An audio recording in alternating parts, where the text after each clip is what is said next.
Assalamualaikum warahmatullahi wabarakatuh. Hai anak-anakku semua, jumpa lagi dengan Bu Rini di video pembelajaran matematika. Semuanya sehat kan? Sebelum mulai belajar, kita berdoa dulu ya. Berdoa bersama-sama. Bismillahirrahmanirrahim.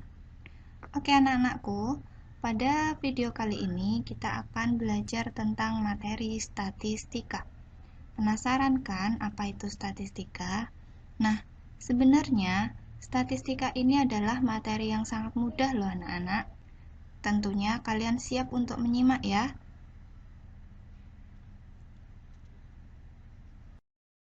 Nah, pernahkah kalian pergi ke sebuah ruang kepala sekolah atau ke ruang guru? Nah, pada ruang kepala sekolah itu biasanya ada data rekapitulasi kenaikan kelas dan kelulusan siswa. Ini contoh ya. Nah, pernahkah juga kalian ikut acara posyandu? Nah, pada acara posyandu itu biasanya ibu-ibu PKK yang bertugas itu mencatat perkembangan berat badan ataupun pertumbuhan anak-anak dari bulan ke bulan. Nah, apa yang sudah mereka lakukan atau apa yang ada di data di ruang kepala sekolah tersebut itu sebenarnya merupakan contoh penerapan statistika dalam kehidupan kita sehari-hari loh. Nah, kalau dari kalian sendiri bagaimana? Nah, tiap semester ya sebelum pembagian rapot itu biasanya anak-anak diukur berat badannya oleh bu guru, atau ketika di rumah kalian juga pernah menimbang berat badan sendiri. Nah, itu salah satu data yang bisa masuk ke statistika. Nah, atau kalian pernah mendata kegemaran teman-teman. Ada yang suka bermain bola, ada yang gemar membaca, ada yang menulis cerita, ada yang suka bernyanyi. Nah, ketika kalian mendata kegemaran teman-teman, itu juga merupakan salah satu contoh kalian melakukan atau mengambil data untuk materi statistika ini. Nah, yang belum lama kemarin Bu Guru minta tolong kalian untuk mengukur ukuran sepatu. Yang mendata ukuran sepatu baik dari kalian maupun anggota keluarga kalian. Atau juga aktivitas yang bermanfaat, misalnya melukis, ini sesuai hobi, ya masih berkaitan dengan yang kegemaran tadi.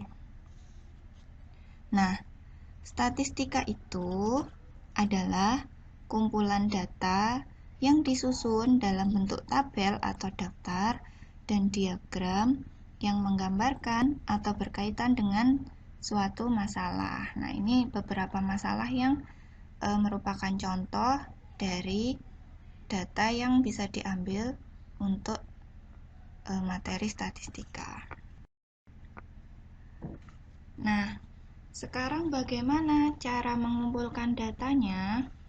Nah, data yang dipakai dalam statistika ini adalah hasil pengumpulan data pada suatu aktivitas tertentu.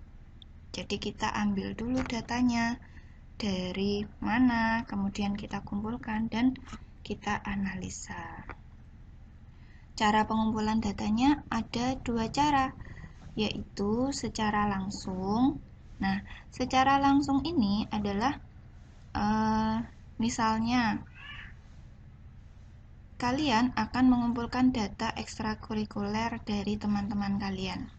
Nah, data ekstrakurikuler ini kalian tulis langsung baik di buku atau di tempat lain yang disediakan. Misalnya, Mas Abi ikut ekstra hadroh, Mbak Ais ikut ekstra komputer, dan seterusnya. Itu ditulis secara langsung dan diambil secara langsung. Ditanyakan secara langsung ke teman-temannya. Nah, yang kedua adalah secara lembar isian. Nah, dalam mengambil data dengan cara lembar isian ini, maka kalian menyiapkan dulu daftar tabel yang nantinya akan kalian isi. Misalnya, tabelnya ini berisi nomor, nama, kemudian jenis ekstrakurikulernya. Nama yang pertama Mas Abi, misalnya. Kalian kalau Mas Abi ikut hadroh, maka yang dicentang, yang di checklist adalah yang di bagian hadroh dan seterusnya. Itu cara mengumpulkan data. Nah, ketika data sudah terkumpul, maka kita akan menyajikan data. Nah, menyajikan data ini bisa dalam bentuk tabel maupun dalam bentuk diagram. Nah, dalam bentuk tabel itu kita melalui sebuah proses dulu. Sebelumnya, kalian harus tahu dulu apa sih tabel itu. Nah, tabel adalah daftar yang berisi sejumlah data atau informasi yang biasanya berupa kata-kata maupun bilangan yang tersusun dengan garis pembatas. Sudah biasa ya kalian melihat tabel. Nah, misalnya saja data dari ekstrakurikuler kelas 4 SDIT Cendekia tadi. Nah, kita akan menyusun tabel menjadi sebuah tabel frekuensi yang bentuknya seperti ini. Nah, nanti di dalam tabel itu diinformasikan jenis ekstrakurikulernya apa saja, ada hadroh, dikelompokkan robotik, tahfidz, bahasa Arab, dan juga komputer. Juga ditulis turusnya. Turus itu adalah garis-garis yang mewakili jumlah siswanya. Nah, kemudian jumlah siswa itu ditulis dalam bentuk angka. Nah, bagaimana membuat tabel? Yuk kita ikuti video berikut ya. Oke, anak-anakku, sekarang kita coba untuk membuat tabel frekuensi dari data yang sudah terkumpul. Nah, untuk membuat tabel frekuensi ini, anak-anak buat 3 kolom ya. 3 kolom, kemudian barisnya nanti sesuai dengan jenis ekstrakurikulernya. Pada kolom pertama kita tuliskan jenis ekstrakurikulernya.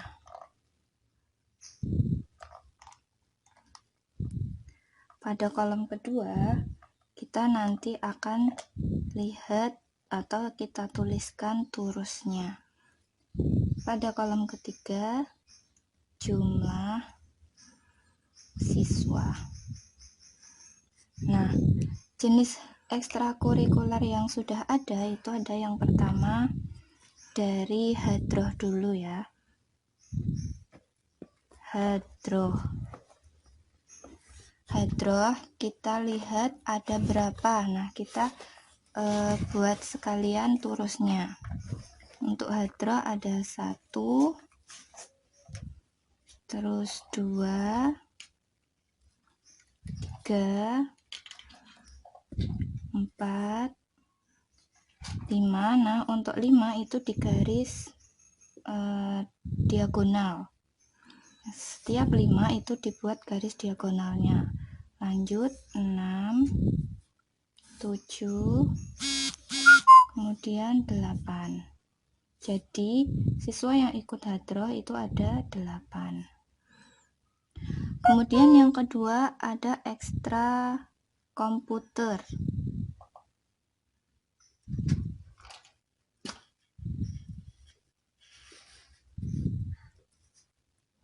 Komputer ini ada berapa?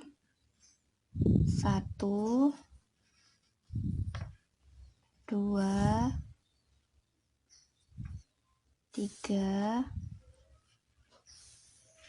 4, 5, 6, 7, 8, 9, 10. Jadi yang ikut ekstra komputer itu ada 10 anak. Kemudian ekstra tahfidz. Nah, ekstra tahfidz ini ada berapa? 1, 2, 3, 4. Ternyata ada 4. 1, 2, 3, 4. Sehingga yang ikut ada 4 anak. Kemudian robotik ada 1, 2. Ya, yang robotik hanya 2. Dan yang terakhir adalah ekstra bahasa Arab.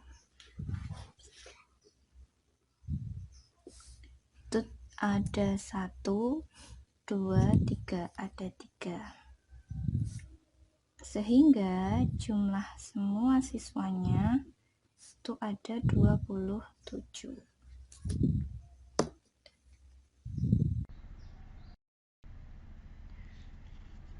Nah, setelah kita membuat tabel, kita bisa melakukan aktivitas membaca dan juga menafsirkan data. Misalnya dari tabel frekuensi yang sudah anak-anak buat tadi, itu kita bisa membaca.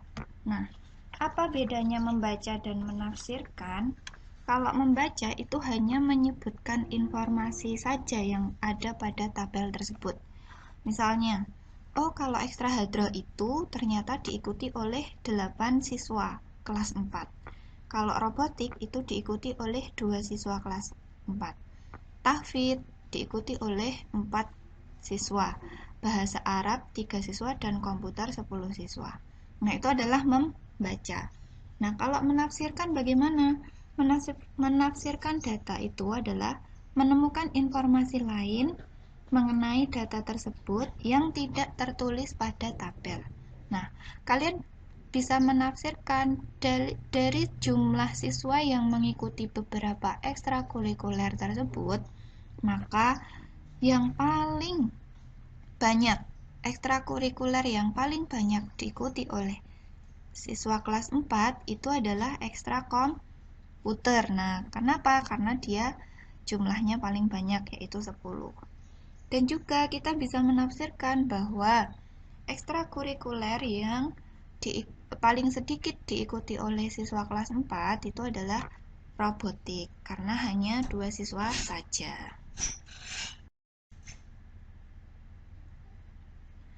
Ya, selanjutnya kita bisa menyajikan data itu dalam bentuk diagram batang. Nah, diagram batang itu apa ya? Diagram batang itu adalah diagram yang menyajikan data dalam bentuk persegi panjang, baik yang tegak maupun yang mendatar. Ya, yang sama besar dan kemudian terpisah-pisah sesuai dengan data yang ada. Nah, coba perhatikan tabel frekuensi berikut. Dari tabel frekuensi berikut yang sudah kita buat sebelumnya, kita bisa membuat diagram batang yang bentuknya seperti ini. Data ekstrakurikuler kelas 4 SD Cendekia. Nah, pada diagram data batang itu ada sumbu datar dan sumbu tegak. Pada sumbu datar itu menginformasikan tentang jenis ekstrakurikuler yang diikuti. Kemudian pada sumbu tegak itu adalah jumlah siswanya. Nah, bagaimana cara membuat diagram batang? Jika diketahui tabel frekuensinya, kita simak video berikut ya. Baik, sekarang kita akan membuat diagram batang jika diketahui tabel frekuensinya. Nah, dalam membuat diagram batang itu ada sumbu mendatar dan juga sumbu yang vertikal. Nah, untuk yang mendatar itu berisi jenis ekstrakurikulernya. Ada robotik, robotik, tahfidz, bahasa Arab, komputer. Kemudian untuk yang vertikalnya itu jumlah siswa, dimulai dari 0 ya. Dan intervalnya ini, jaraknya ini harus tetap. Kalau jaraknya 1 berarti 1 terus. 1, 2, 3, 4, 5 dan seterusnya. Nah, kita mulai ya dari yang hadroh itu kan ada 8 siswa. Berarti kita membuat diagram batang sampai di angka 8.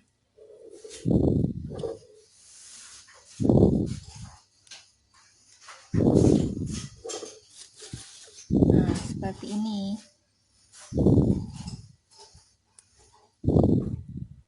Nah, ini adalah hadronnya.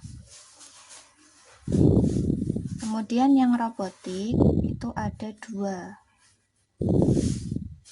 Jadi kita ukur dulu 2 itu sekitar di sini. Nah, ini adalah robotiknya.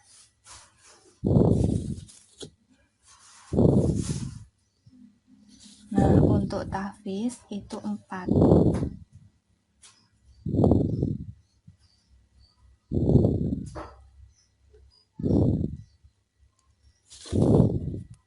Jadi tahfiznya kita buat di angka 4 sampai setinggi angka 4. Kemudian bahasa Arab itu 3. Kita arahkan dulu. Jadi kita buat bahasa Arab setinggi kolom angka 3.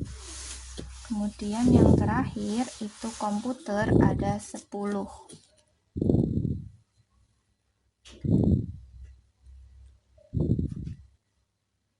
Teruskan dulu yang komputer.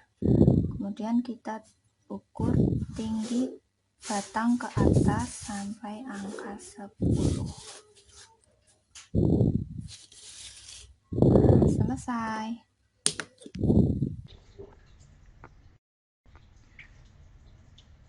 Selanjutnya, diagram batang itu ada 2. Ya. Yang pertama adalah diagram batang vertikal. Nah, diagram batang vertikal itu bentuknya tegak. Batang-batangnya tegak. Nah, yang kedua adalah diagram batang horizontal yang bentuknya mendatar. Nah, ini adalah 2 macam diagram batang yang bisa kita buat dalam statistika. Namun biasanya kita lebih mudah untuk menggunakan diagram batang yang vertikal. Ya. Baik, itu materi kita. Sekarang cobalah kalian membuat tabel frekuensi dan diagram batang dari data kegemaran teman sekelas kalian. Nah, disiapkan buku matematikanya. Kalian coba untuk mendata kegemaran teman sekelas kalian dulu. Nanti bisa didata dulu, misalnya Mas Abi suka apa? Oh, bermain badminton. Mas Kevin suka bermain bola, dan seterusnya. Kemudian nanti setelah dibuat tabel frekuensi dan diagram batangnya, silahkan hasilnya difoto dan dikirimkan ke Bu Rini ya. Terima kasih, semoga kalian semua paham dengan video yang Guru sampaikan dan bisa mencoba membuat sendiri tabel frekuensi serta diagram batang. Tetap semangat dan jaga kesehatan ya. Wassalamualaikum warahmatullahi wabarakatuh.